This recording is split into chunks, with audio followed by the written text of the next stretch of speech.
Et salut tout le monde, c'est Anto, j'espère que vous avez la forme.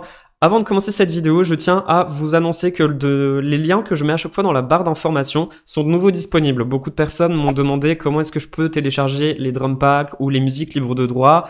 Ils étaient bloqués parce qu'effectivement j'ai changé d'hébergement de site, mais voilà, maintenant tout est bien rétabli.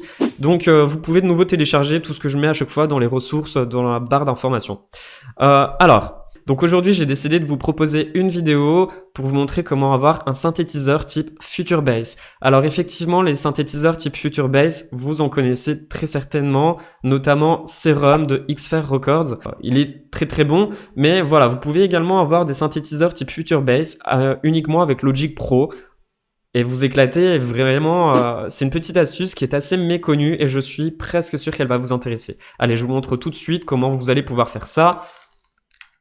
Alors, tout d'abord, pour commencer, moi j'ai écrit une ligne d'accord, donc je vais pas vous la faire écouter tout de suite, mais voilà, j'ai écrit une ligne d'accord. Ensuite, ce que j'ai fait, c'est que j'ai ouvert le synthétiseur qui est le ES2, ok?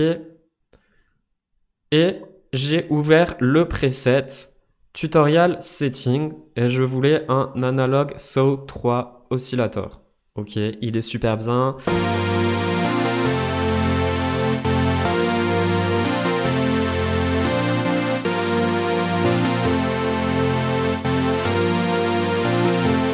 Nickel. Ensuite, eh bien, vous allez ouvrir ici, donc en le premier effet d'instrument sur votre synthétiseur, vous allez ouvrir une channel equalisation.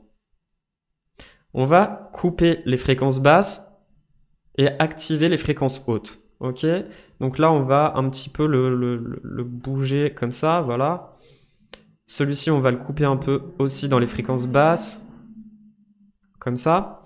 Et ensuite, on va venir sélectionner un effet MIDI et on va sélectionner le modulator. Ok, vous avez le LFO, donc là on l'active. Ici vous voyez la zone de la modulation qu'il fera. Vous pouvez également la bouger comme ça sur la symétrie. Ensuite, eh bien là vous pouvez la rendre un petit peu plus délicate sur le haut et le bas. Ici vous allez pouvoir la mettre un petit peu plus coupée, directe. Et là, vous avez donc le trigger multi, le single, on va voir juste après. Ensuite, eh bien ici, vous avez quelque chose qui bouge tout le temps. Alors forcément, si vous l'activez ici avec le rate, eh bien il ira beaucoup plus vite. Donc nous, on va le mettre en 1.4. Ok? Et donc, on va activer ce synthétiseur type Future Bass. Il va falloir venir cliquer ici et vous allez cliquer sur Learn Plugin Parameter. Ok? Donc maintenant, vous allez revenir sur votre channel équalisation et puis vous allez tout simplement cliquer sur le petit bouton du dessus. Voilà, c'est tout simple. Et là, vous voyez, votre paramètre il est en train de bouger selon ce qui est ici. Donc on peut le mettre un petit peu moins rapidement. Voilà. Et puis, si vous trouvez qu'il coupe beaucoup trop, eh ben, vous allez pouvoir le remonter un peu ici. Là, comme ça. Vous allez pouvoir le remonter un peu, comme ça il coupera un peu moins. Et ici, eh bien, ça sera le niveau de sortie de votre synthétiseur. Allez, on écoute tout de suite.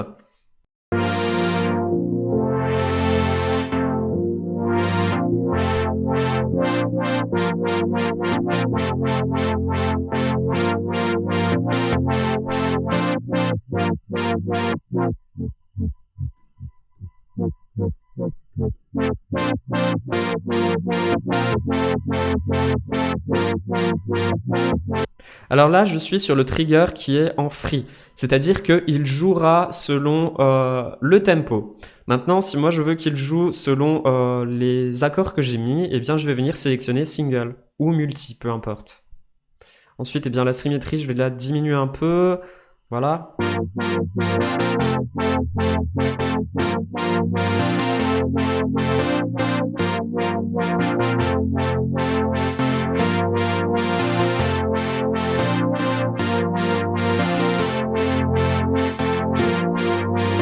Allez, on va écouter avec les drums ce que j'ai fait.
Voilà, eh bien, c'était une petite astuce très cool, très rapide. Vous pouvez également vous éclater. Alors, si vous ne voulez pas le mettre sur une équalisation comme moi j'ai pu le faire, eh bien, vous pouvez ouvrir, par exemple, une modulation. Allez, on va dire le microphaseur. Voilà, et on va dire qu'on veut qu'il joue sur l'intensité, tiens. Eh bien, on va venir sélectionner ici ce petit bouton, Learn Plugin Parameter, et on va aller intensité.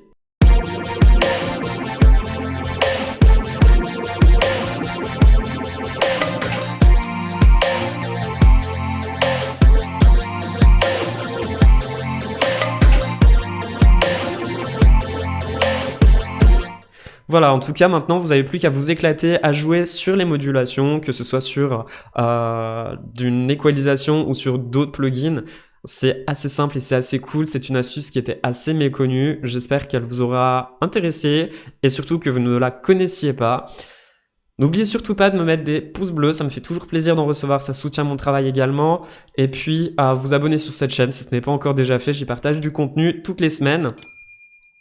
Merci à vous également d'avoir regardé cette vidéo. C'était Anto. Ciao, ciao!